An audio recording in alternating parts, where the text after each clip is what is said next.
1. Hearing of your illness. I went out from the news of your illness like a broken bone. I spoke your name to the sickle moon and saw her white wing fall back towards the blackness, but she rode deep past that hesitation and kept rising.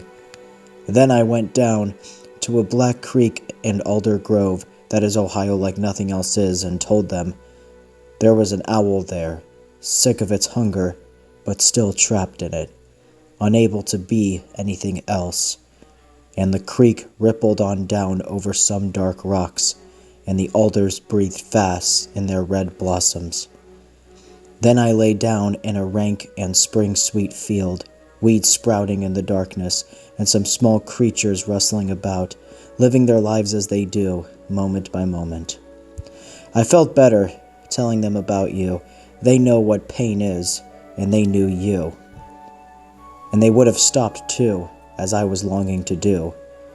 Everything, the hunger and the flowing. That they could not, merely loved you and waited to take you back. As a stone, as a small, quick Ohio creek, as the beautiful pulse of everything, meanwhile not missing one shred of their own. Assignments of song and muscle was what I learned there. So I got up finally with a grief worthy of you and went home. 2. Early morning in Ohio. A late snowfall, in the white morning the trains whistle and bang in the freight yard, shifting track, getting ready to get on with it, to roll out into the country again, to get far away from here and closer to somewhere else. A mile away, leaving the house, I hear them and stop, astonished. Of course, I thought they would stop when you did.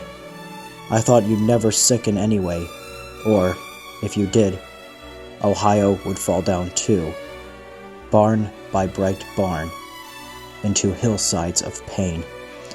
Torn boards, bent nails, shattered windows. My old dog, who doesn't know yet he is only mortal, bounds limping away through the weeds, and I don't do anything to stop him. I remember what you said, and think how somewhere is Tuscany.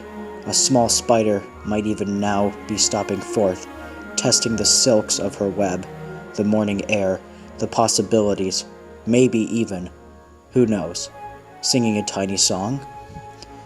And if the whistling of the trains drags through me like wire, well, I can hurt you, can I? The white fields burn or my eyes swim, whichever. Anyway, I whistle to the old dog, and when he comes finally, I fall to my knees in the glittering snow. I throw my arms around him. 3. The rose. I had a red rose to send you, but it reeked of occasion, I thought, so I didn't.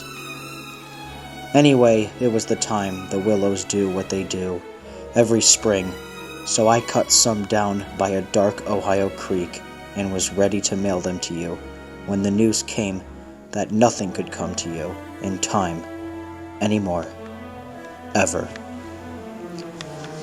I put down the phone, and I thought I saw, on the floor of the room, suddenly, a large box. And I knew the next thing I had to do was to lift it, and I didn't know if I could. Well, I did. But don't call it anything but what it was. The voice of a small bird singing inside. Lord, how it sang, and kept singing. How it keeps singing, in its deep and miraculous composure